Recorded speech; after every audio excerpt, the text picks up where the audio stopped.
All right, and we are back. And ladies and gentlemen, it is an absolute honor to sit down with the legend himself again, Chris Clark. Welcome back to the podcast, my friend. Hi, thanks for having me. Listen, the honor is absolutely all mine. This is the second time we sat down. The first time, if you guys and girls missed it, please go back and rewatch it. We talk about how his whole journey began all the way up until the end of 2025. And now we're in 2026, and Chris broke out his news on the team that he's going to be riding for again this year. So, Chris, go ahead and tell everybody where you're who you're going to be with this year. Yeah, so this year I'll be racing again in the Yamaha Blue Crew Series. And I'll be racing for the same team I've been with for the past few years, a Czech team, Smurs Racing.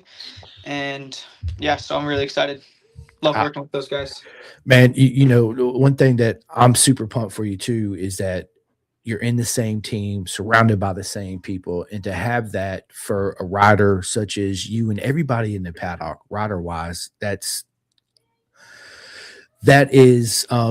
like a home away from home is the best way I can explain it. Instead of having like a new crew chief or a new mechanic in there, somebody you got to become friends with and get familiarized with, you're with the same people, which makes your job a whole lot easier. Yeah, I'm more familiar with them. We've built, we know how it kind of goes, how it all works over these past 3 years, working together. So having that familiarity is, it feels like home at the tracks, the races. 110%. And how many Rubik's Cube does your team have? Well, it's all the ones I bring in, so I bring in probably like 10 to a race. I love it. Do they actually play with you too? Yeah. I'll bring it to like the tables in the back of our setup, and like we'll play with them after like when we're having dinner and stuff. So, yeah. It's a lot of fun, man. Yeah, I remembered that. I was like, Chris Clark, the Rubik's Cube. Let's go. Right. Yeah. I love Yeah. it. And so, again, with me saying you having that longevity surrounded by the same people is detrimental to a rider's development. Right. And it's also a key to your success. That there's many important puzzle pieces I talk to all the time. That's one of the biggest important puzzle pieces is having the same people around you. That's why you see, people in our sport, they want to take their crew chief or their whole team with them, like Rossi, because that's how important it is to have those people around you, the same people, I'll say. So, man, dude, 2026, going into this season, Chris, has anything changed for you from last year going into this season? Going into this, maybe now I got some perspective on how this whole Blue Crew thing works, but to be honest, it's same old, same old. I'm working hard as ever, and looking to make some things happen this year in the championship. Oh, I'm gonna go on and call it. You're gonna be on the top box, 110%. You're gonna be the champion. So after the 300, where do you go next? What's the next move in your career for you? Yeah, next up is I hope to be racing in the sport bike class next year with World Superbike. On a Yamaha preferably, but any team, yeah. So sport bike, it's like R7s. It's pretty much like it's like Twins Cup, but with World Superbike. I love the Twins Cup class. I think it's an amazing class. A lot of motors. Well, they have the R7 and the RS660 Aprilia. Of course, a buddy of mine's racing a SV1000 still, but he's in the super hooligan class doing that, which is amazing, right? Racing a 20-year-old bike in Moto America. But, making that next progress up, you're just going to kill it. You're going to absolutely murder it. I don't think they're ready for Chris Clark this year. I feel like I've watched you obviously on YouTube, right? When they replay the races in the clips, because I don't get to watch it live. They don't stream your race series, do they? No, they do. It's on YouTube, but it's just like really early in the morning, right? Yeah, like my brother and like I have family and friends over here that are getting up at 4 a.m. to watch it. Well, I'm gonna do that because I'm gonna look it up and I'm gonna do that too myself this season. But I have watched the past 2 years of all the clips on YouTube, the shorts that they've been putting out. Of course, your social media, and one thing. And I said this last podcast, the last time me and you sat down was, dude, the way you approach your racing, and your riding style is just unique. Everybody has their own unique riding style, right? And what they give, but you just have this ability and we covered this a little bit last time on the brakes. You're so strong on the brakes, right? Mhm. It's really amazing. You look super comfortable, and you remind me a little bit of Danny Perdosa too. The way you pick up the bike while you're still leaned over to get on that throttle, even though the 300s are, it's all about corner speed anyway. You know, they don't make enough horsepower to get stuff out of a paper Yeah, bag. got to keep the momentum up. You got to, and of course, in your game right now too, is drafting super important too as well. You Oh know, yeah, yeah. you got I have dreams about just drafting down the straight and like fighting with all the guys. I love it. It's like it's the I don't know. It's my favorite thing in the world to do. I'm never more myself than when I'm in a draft with 12 other bikes. that's for us watching on TV, we're like, oh my god, look at this, is absolutely insane, let's go. And I'm sure the feeling's the same for you too when you're out there, getting in that draft, like let's go, and Yeah, and you make that pass, that dude, your guys is racing some of the top notch in the world. It's yeah. absolutely amazing to see you guys battle. I'm missing it a lot right now. I'm burning to get back to it. So excited. It's not going to be long, my friend. Your season starts next month, don't it? March. Well, we have no. It doesn't start in March. There will be a round in Portimao, but that's for the sport bike series. That's not Arthur doesn't go there. We're gonna have a test in Cremona in April. Yeah, early April, and then our first race doesn't even start till May in Balaton, Hungary. Nice, man. Nice, May. It seems like it's far away, Chris, but it'll be here like before you know it. Yeah, yeah. Absolutely. Super excited, dude. Crema, t- walk us through that track. That's an amazing track in itself. What's your thoughts on it? I've never been there yet, so I don't know yet. Well, the next time we sit down, you can tell me all about it. I'm interested to For to sure. hear. Yeah. Yeah, yeah. I'm gonna get ready to lock in and start studying it before I get there. Thank God for YouTube, right? Yeah, Imagine back in the day before we had all this technology, they would fax you a track map, and you'd sit down and study the track map before we had all these videos. We're honored to have. Now it's easier to study new tracks and yeah. stuff like that with social.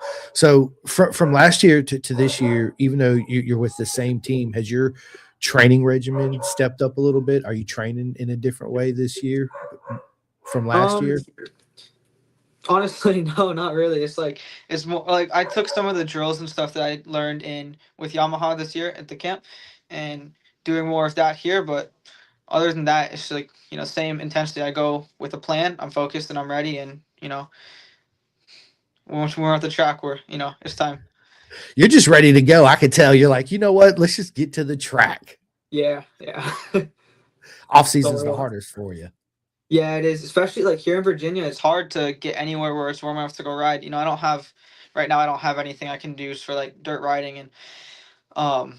But yeah, so trying to get down south to do some more supermoto where it's warm. Down to Florida, right? Let's go, or Yeah, Georgia. Yeah, it is cold here in Virginia. It's actually raining here in Roanoke. So yeah, it's pretty bad here, and it was just snowing a yeah, ton. yeah. And I heard there's some more cold weather coming in too as well. I can't wait for spring, right? Me That's too. yeah, and you're right about that. Being in Virginia, we do have some tracks like VIR, but from where you are, it's every bit of at least 3 hour drive.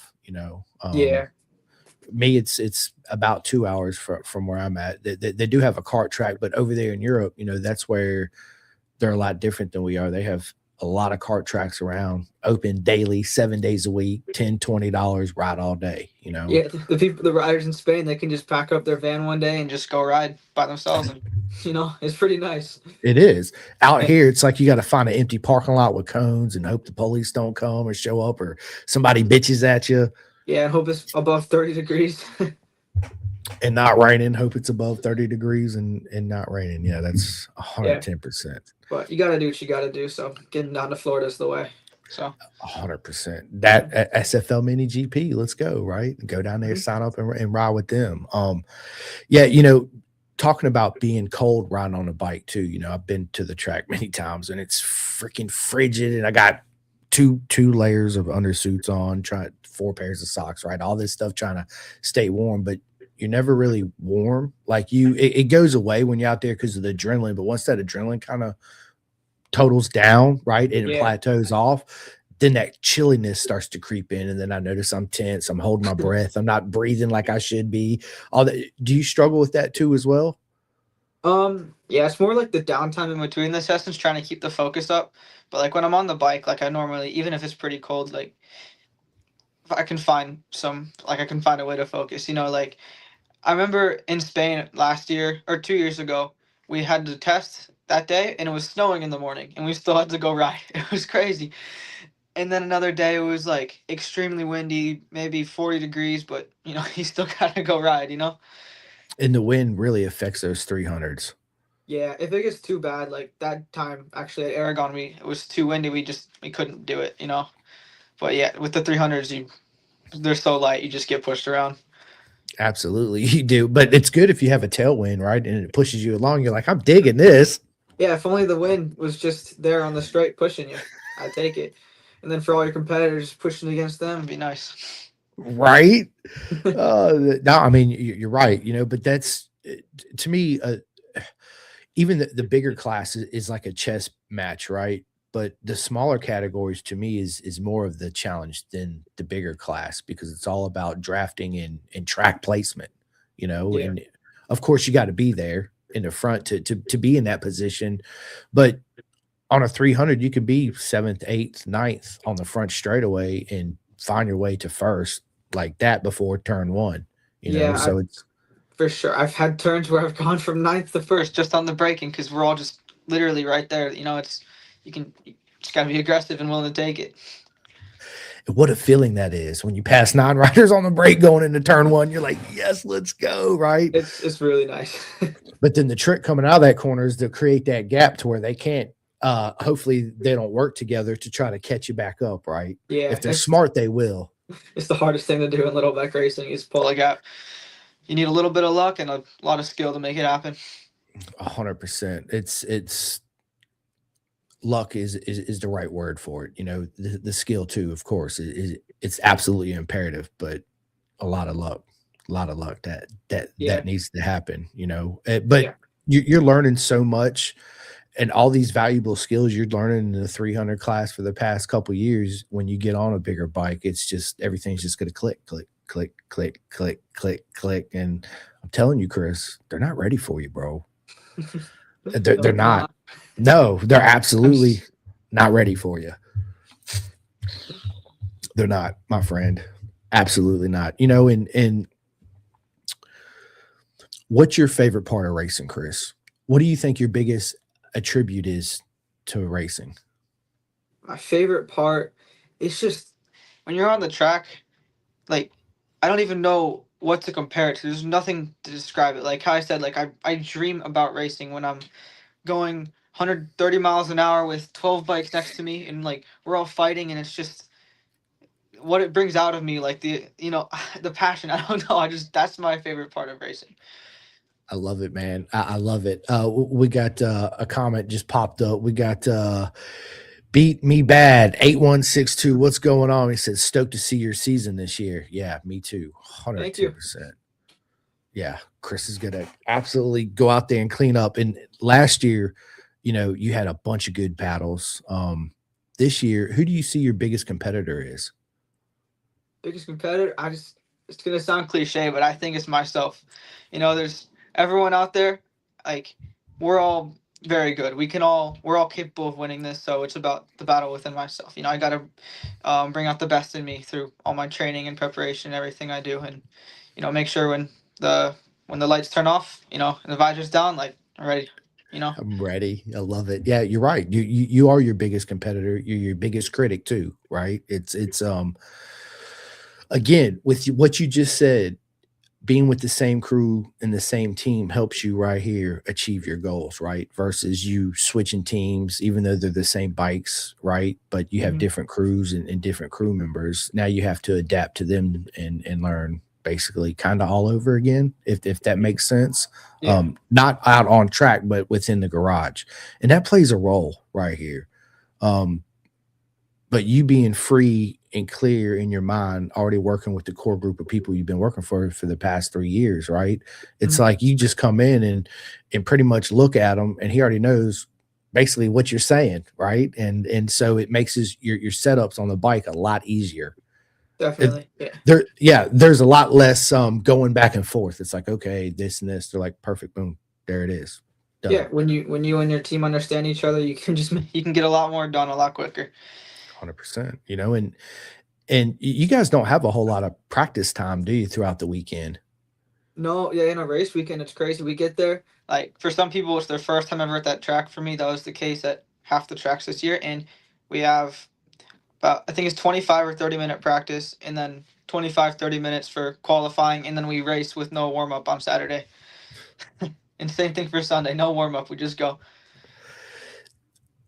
How do you approach that? Because that is different than, at least people get a warm up or a little something usually on Sunday instead of just lining up on the grid, stretching, playing your music or whatever it is to prepare for battle. And then boom, it drops and you're gone. How do Yeah. you approach that? Because that is a little bit different. Well, yeah, it is. It like especially compared to when I was riding in junior cup, like we have the warm up, we have so much more track time.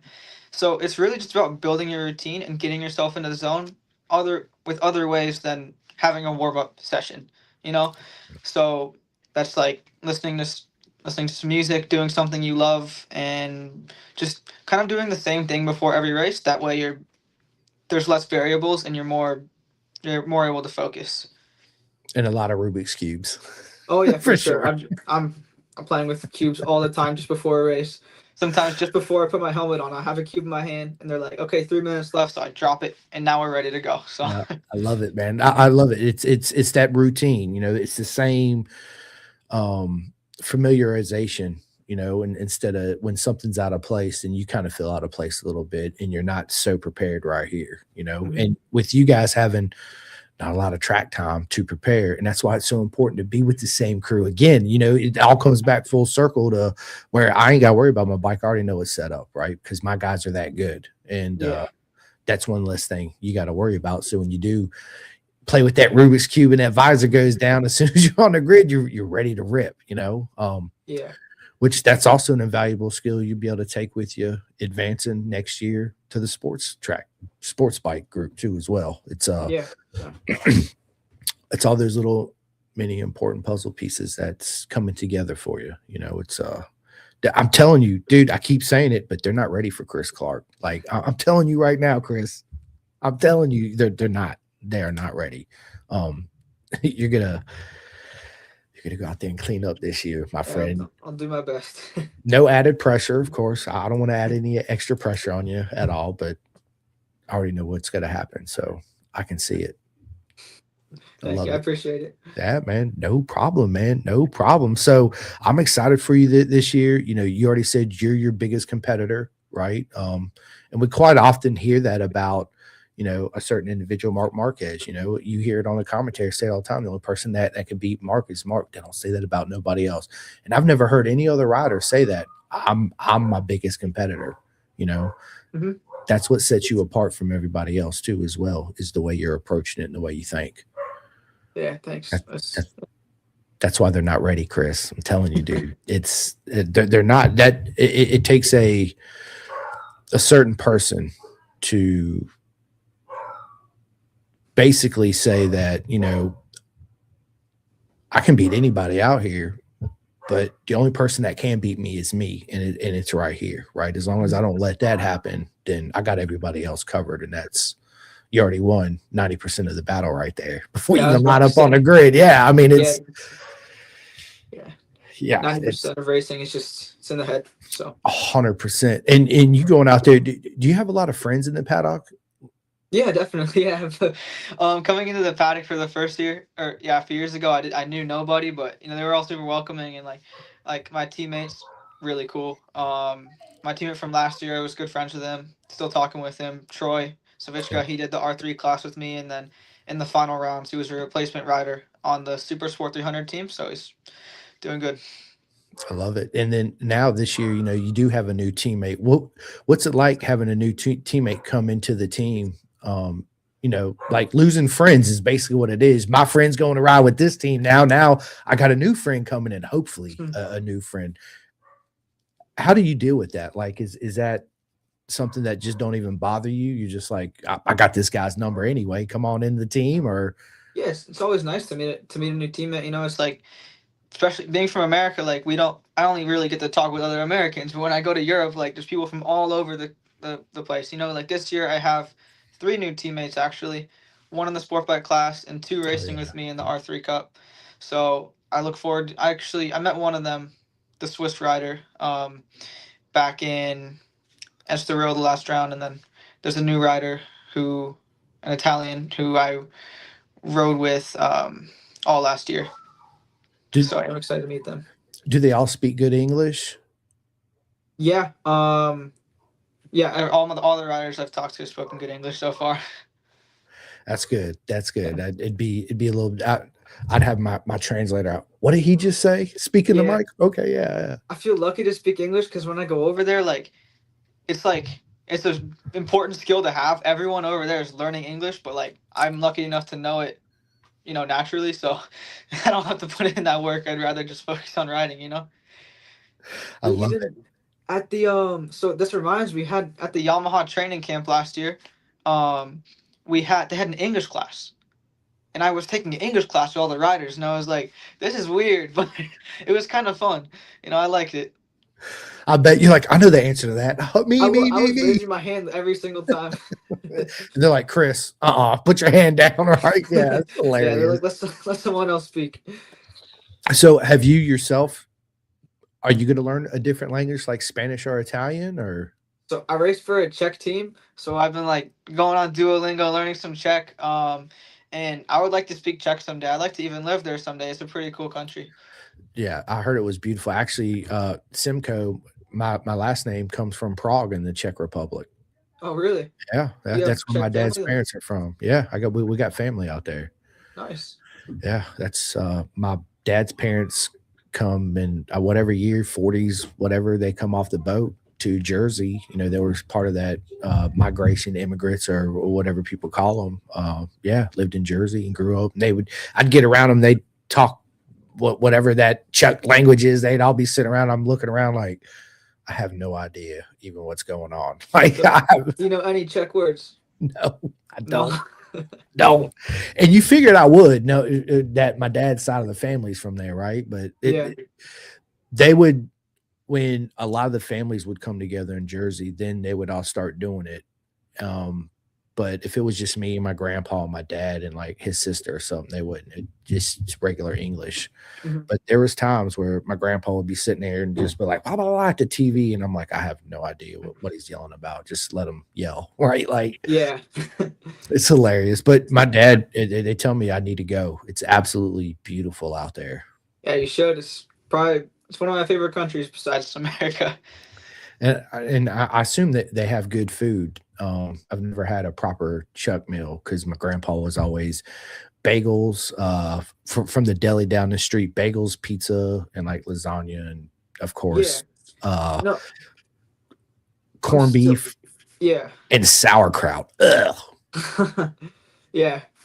I don't like sauerkraut. I'm not a sauerkraut guy at all. Same. No, can't do it. Anything else I'll try, but sauerkraut, I just can't do it, man. It's yeah. Ugh. Mhm. But having new teammates for you, is that extra motivation? Yeah, in a way, like I'm a competitor as well, so I want to compete with them, but also at the same time, like it's cool to have other teammates. They're like people on my team that are on my side, or more so than all the other riders, you know.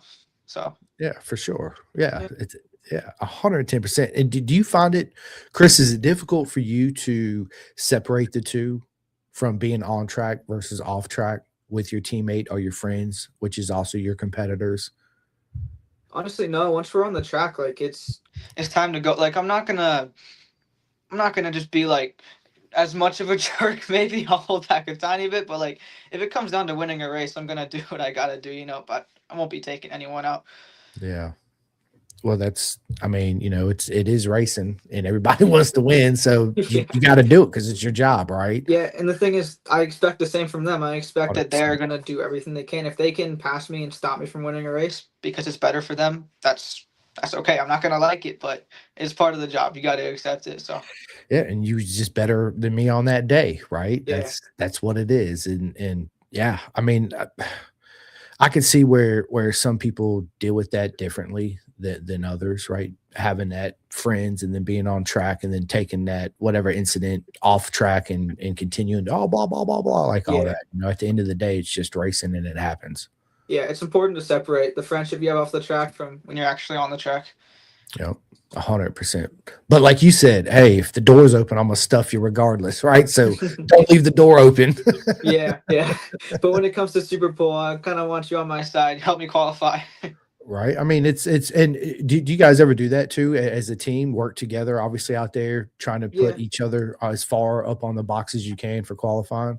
yeah. With my teammate, so with both the teammates I had last year with Troy and Alessandro, um, we had some talks about some strategy, what we would do, and to help each other get the best chance of getting a best lap as possible. Because if you have someone helping you, then they'll help. Then you can, or if you help someone, they'll help you back, and that's good for both of us. 100%. It's good teamwork too. Yeah. Dude, that's awesome. And is it ever difficult, like say in this scenario, you're helping Alessandro out, but he's qualified second and you're third. But in your mind, you're like, man, dude, if I was in front and had that draft in, I could have been second. He could have been third. Is there ever any bit of that for you at all? Honestly, no, I'm not. I don't feel too bitter like that. Obviously, like I want to get first every time, and I'm not looking at the exact name and who's ahead of me. I'm just looking at the number of where I'm at. I want to be first. It doesn't matter who's ahead of me. I want to beat them all. And you're going to. Yeah. I'm telling you, dude. I've said this already 100 times on this podcast. They're not ready for Chris Clark. They're not 100%. You're gonna go out there and just you guys will see in 2026 in May. You guys are gonna find out. So, how many testing days do you have? You just got one testing day coming up until the one season starts. one test like with Yamaha, and then we'll have some tests with my team, but that's not like fully solid yet. We don't know exactly where we're going, but we have some stuff in the works. So, how many times do you guys usually test during the off season to prepare for the next season? Yeah, the past few years we've gotten 2 or 3 tests done February through March, so around that range is what I'm hoping for. And obviously, you fly overseas and do all the tests and then fly back home. Yeah, yeah. And So it in makes it between, difficult. I was going to say that, and then judging school too, because you're still doing schoolwork too on top of that. Yeah, that was really difficult last year. Through all of March, I was in high school for like one or maybe one day, and then I had to catch up on everything for the rest of the year. But then it was like, oh, you're back to another race 3 weeks later. So that was tough, super stressful, especially because I was working a job at the time as well. That was horrible. But like I don't know, it pushed me. I had to get stuff done and do. I couldn't just do. I had to do it well too because I'm like that. I, if I do something, I'm gonna do it well. So it challenged me in every part of my life, but it was completely worth it. I love it, man. Yeah. And are you still in school this year?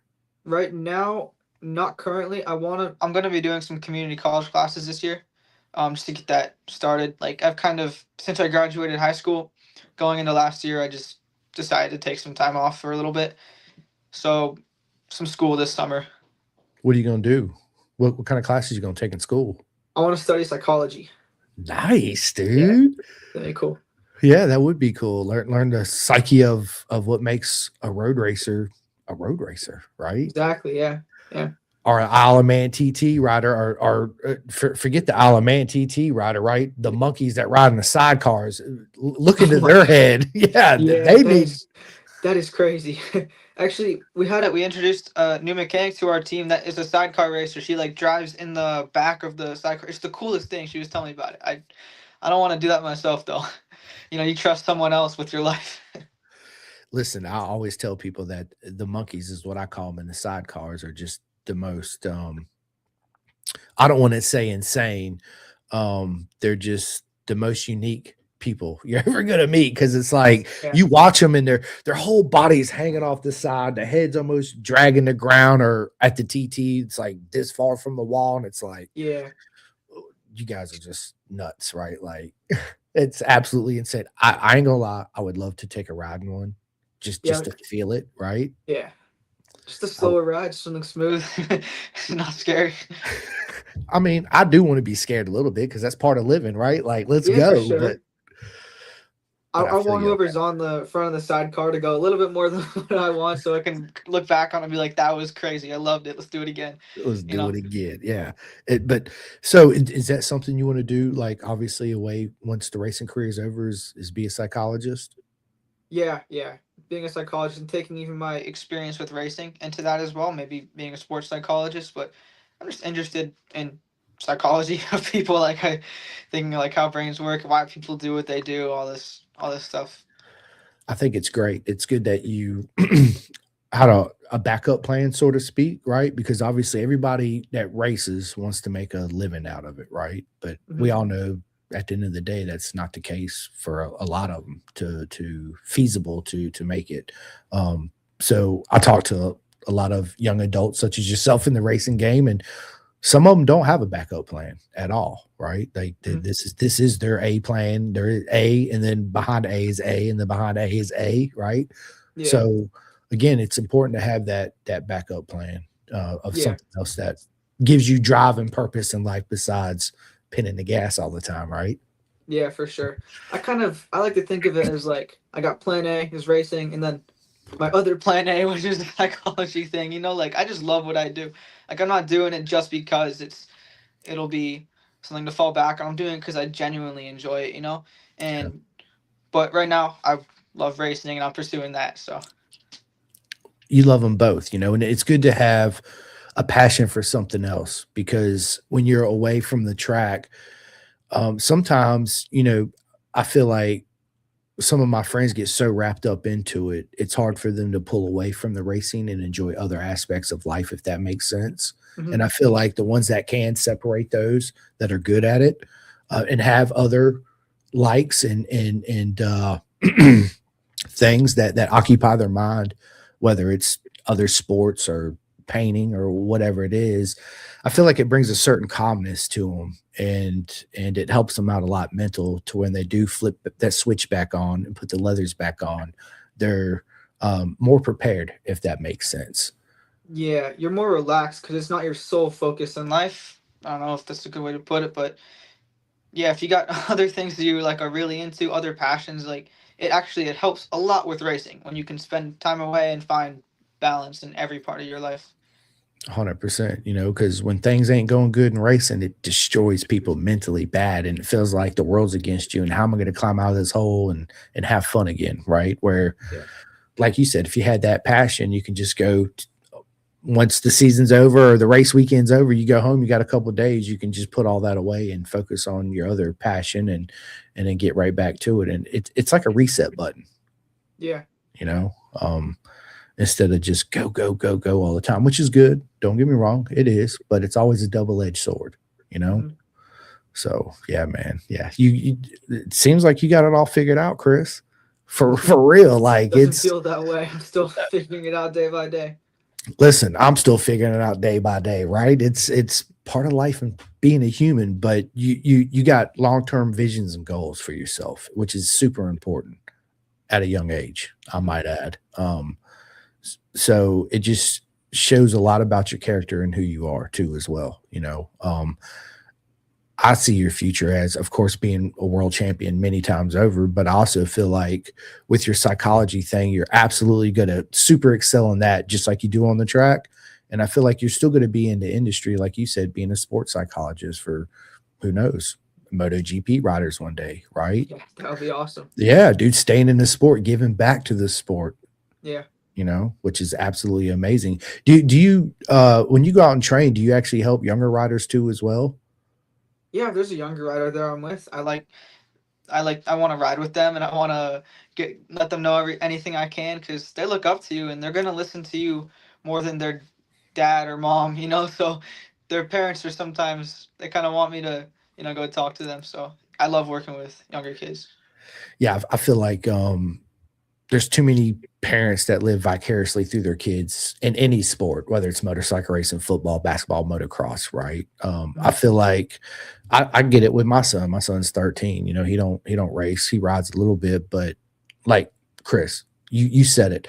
I could literally go. Me and you could be with Rossi, and I could say something to Rossi, and you could literally tell him the same identical thing that I just said, and he's going to listen to you and not to me, right? So it's there is something being said about kids. They listen to us, right, but they Hmm. don't hear us. You know, Yeah. when they look up to somebody, a figure like yourself, anytime you open your mouth, they're all in. They're like a little sponge, just soaking it all up, Yeah. And the dad's over there like, dude, I got to pay Chris like $500 for this advice because he don't listen to me at all. Here you go, Chris, have fun. You're like, wait a minute, I can make a little money out of this. I'd take $500 for some advice. Right? Yeah. You have so much to give to this sport and you're so young. I mean, your whole life's ahead of you. You got so many things I want to say already figured out, even though you don't feel like you do. But the words you're speaking and the way you're talking, you got it figured out, Chris. Like what I mean by that is you got your racing figured out. You got this career path in your mind figured out already. This is what I'm going to do. These are the goals. These are the steps I'm going to take to get there. And this is the path you're going to be on. And then at this other path with your psychology thing, right? Hey, this is something else that I love and another passion of mine.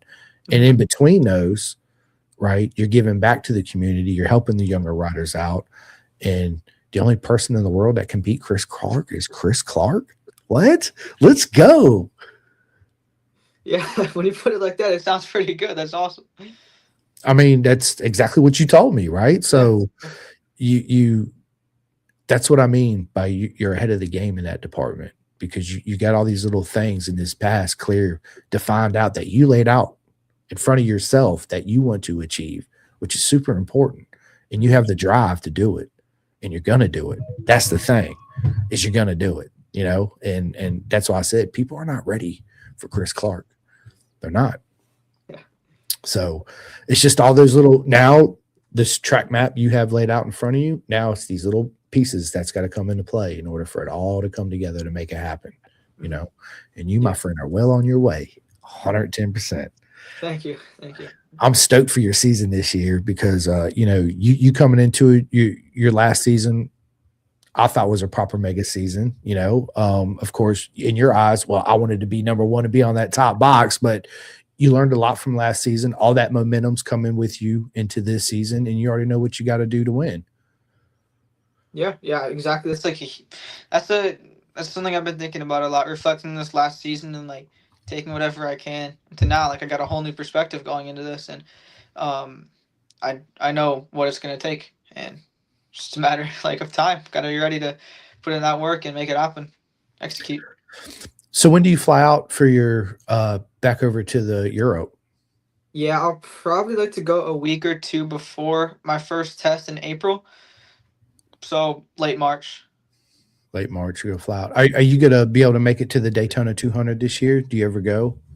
I've not been yet. Just I don't know why, but no, I'm probably not gonna be there. You, you should try to come out and watch the Daytona 200 one year, When is especially it? March 5th through the 7th this year. Okay. So you Nice. have time. Yeah, you'd have time. And then you'd be in Florida and guess what? You could just ride there while you're in Florida Yeah, and do why some not? training. That'd be kind of okay.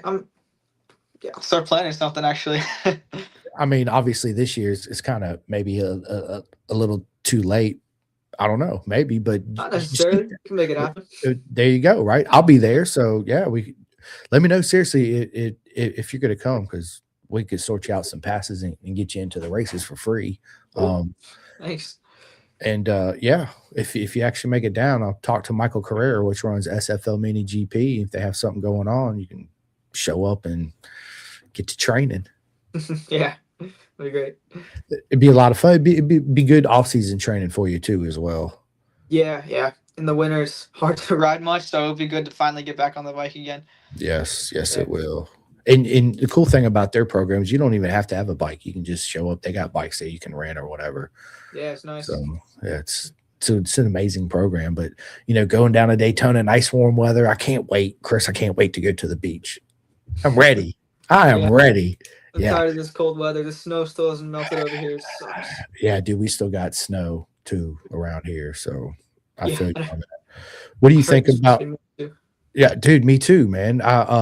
Erica Wolf, she lives up there next to Pennsylvania, Maryland, Mhm. I think. And they said there's, I guess, a big storm coming through this week, I guess. I think maybe Yeah, I heard like New York's getting like 20 inches or something. that's dude just insane. Like, don't get me wrong, I do like the snow, but I want it to snow and then I'm over it. Like wake up and it just be gone. Be like, okay, that was fun. Yeah, yeah, Not stick around for a month. that's the worst part. Look, Kenny says, LOL beach, you're not going to have time to go to the beach. Yes, Kenny, I already know, but it's a good thought, Kenny, right? So Kenny Abbott, the Rain Man, big shout out to him, CVN. He's the one that got me that commentating gig when I went to Azra, Hmm. a Race of Champions in October. Me and Oh, him are nice. going to link up again at Daytona this year and do a bunch of stuff. So I'm super stoked about that. But yes, Kenny, it would be nice to go to the beach. It would, right? Maybe on the last day, Sunday, but before I hit the road, I'll swing by the beach, put a Yeah, pocket full of sand and put it in my pocket and go home. Right? yeah. Uh, well, listen, Chris, dude, this has been a lot of fun, man. We're about 45 minutes in this. Dustin Carter, snow sucks. Bottom line, it does, man. It really, really does. Just stay on with me after this. We're gonna go ahead and schedule our next one. Again, they're not ready for Chris Clark. You're going to be the champion this year, my friend, and it's an honor to have you back on. Yeah, thanks for having me. Oh man, the honor is absolutely all mine. So if you guys missed the first episode we did, please go back and take a listen to it. He tells his whole story of how I got to where we are. He's with the same team this year in 2026, and he's going to be on that top box number one plate at the end of the season. And then in 2027, you're going to be in the Twins Cup. Well, the equivalent to the Twins Cup class. And then from there, you're going to get your World Superbike ride. And dude, you're going to mop it up, right? That's the dream. Let's Dude, make it's it gonna happen. happen, bro. It's gonna happen. Kenny says everybody can join us on the beach Wednesday morning for the Daytona 200 induction ceremony. We're going to induct 12 more people into the Daytona 200 Monument Hall of Fame starting at 10 o'clock Wednesday morning, March 4th. I wish I could be there Wednesday morning, March 4th. I'll be driving to Daytona. I would have liked to leave Tuesday, but I couldn't make it happen with work. They said I had to be there Monday and Tuesday, but I could leave Wednesday. I was like, okay, that works. So yeah, I'm excited. But Chris, listen, I'm super excited about your 2026 season. Again, this is the last time I'm gonna say it. They are not ready for Chris Clark in 2026. You're gonna go out there. You and the Rubis crew is gonna mop it up, baby. Let's go. I love it, man. I love it. Yeah. So before I let Chris end the podcast, like I always do, I just want to give a couple shout outs. First and foremost is man to each and every single one of you. Because if it wasn't for Chris and everybody with all the likes and subscribes and all that good stuff, I wouldn't be sitting here in this seat doing this. So it's nothing but love to each and every single one of you. I will be at Daytona this year, me and Kenny. I hope to see each and every single one of you there. Please show up. We'll also be doing the short track event too as well. Super excited to go see my man Sammy Slamming Halbert again, right? Get to hang out with him.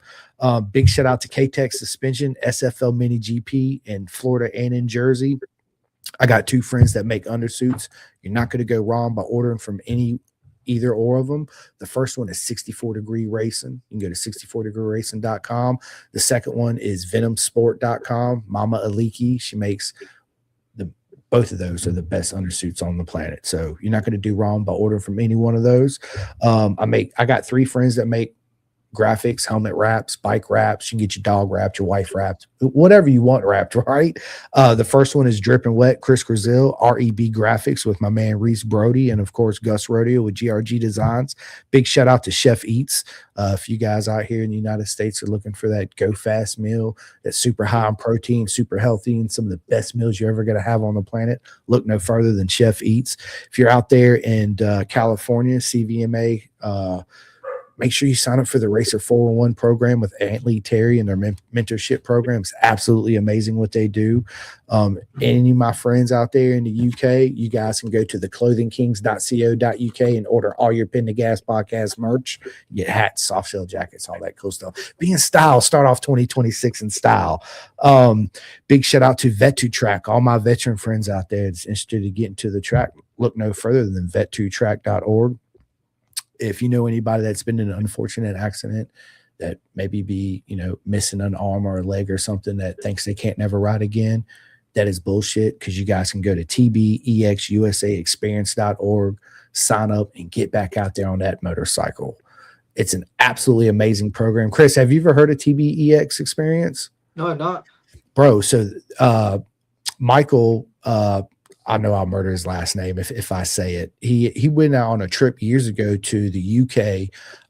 They had a program out there for people that, missing arms and legs, to where they modify their motorcycles so they could still ride and get out there on the track and race. Well, he brought that to here to America and designed his own. And so that's a program he's got going on. I got a bunch of friends that race with him out there on the track, and they are super fast, bro. I'm telling you, it's absolutely an amazing program. So if you know anybody out there that think that they cannot do it, you absolutely can. Again, tbexusaexperience.org. Go sign up, go out there and live again and have fun. One last thing before I give the microphone to Chris is, if anybody needs anything, keep it in the industry. What I mean by that, don't order this stuff off of Temu or Walmart or Target or wherever it is, right? Keep it in the industry, people, because that's what keeps our industry going and thrives. It really does. If you need chain and sprockets, don't order off of Walmart or Target. Go to Superbike Supply. I know 100 million people you can go to and order it within the industry, and I'm sure Chris does too as well, right? Keep it in the industry, because it keeps our industry going. And on that note, that's all I got to say. Chris, tell everybody where they can find you on social media. And when's that merch coming out, my man? You got new merch yet? I got new merch. It's on Bison's website.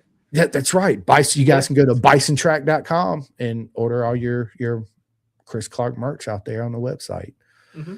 I love it, man. I love it. Well, tell everybody where they can find you on social media and give all your shout outs. Yeah, on all platforms, Chris Clark Racing. And then, of course, I would like to thank Smurs Racing for giving me the opportunity to race this year.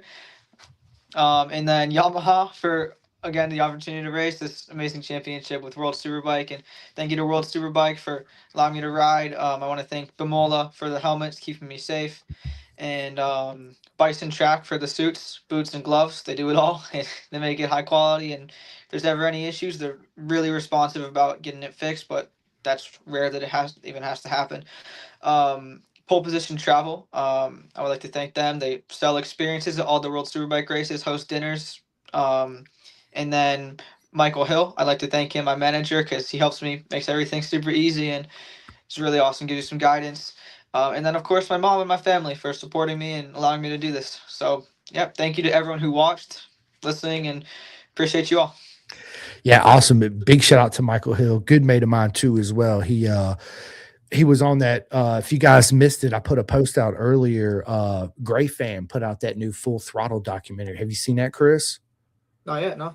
Bro, dude, you need to go to YouTube, go to Gray Fam. It's called Full Throttle. It's like 2.5 hours long, but he follows, I think there's seven racers that they follow through, and they talk about their careers and what it takes. And it's absolutely an amazing documentary. If you guys and girls have not watched it yet, what are you doing with your life? It is Sunday. It was the second World Superbike race this weekend. I did spoiler alerts yesterday. I'm not going to do no spoiler alerts today. So if you guys have not watched it, please, you need to go back and watch it. It's Sunday. What are you guys doing? And when you're done with that, go to Full Throttle. That's what it's called on YouTube. Gray Fam is the guy that made it. It's absolutely amazing what he does. I mean, he's one of the best videographers out there. He absolutely kills it. So that's enough. I'm out of here. Chris Clark's out of here. You guys tune in to the World Super Sport, Blue Crew, Smurfs Racing, Yamaha. I had it all written down. That's why I kept looking over it on YouTube. Catch the whole 2026 season, and you're going to see my man right here on the top box the whole season.